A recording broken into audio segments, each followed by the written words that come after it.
মসজিদ কমিটির দ্বন্দ্বে প্রাণ গেল ইউপি বিএনপি নেতার।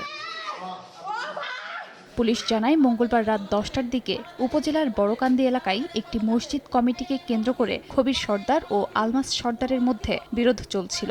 এর জেরেই আলমাস সর্দার ও তার সমর্থকরা খবির সর্দারকে ছুরিকাঘাত করে। স্থানীয়রা উদ্ধার করে জাজিরা উপজেলা স্বাস্থ্য কমপ্লেক্সে নিলে চিকিৎসক খবিরকে মৃত ঘোষণা করেন। ওনার বুকের ডান পাশে একটা স্ট্যাব ইনজুরি অর্থাৎ চাকু দিয়ে আঘাত করা হয়েছে, সেখান থেকে অতিরিক্ত রক্তক্ষরণ প্লাস ওনার আমরা ধারণা করছি হার্টে ইনজুরি হয়েছে, পাশাপাশি ফুসফুসেও যেহেতু সেন্টারে রাইট পাশে সেন্টারে করছে, দুই পাশে ইনজুরি হয়ে মৃত্যুবরণ করেছে। নিহতের পরিবারের অভিযোগ ফজরের আজান ও বয়ান দেয়া নিয়ে দ্বন্দ্বের জেরে খবিরকে হত্যা করা হয়েছে।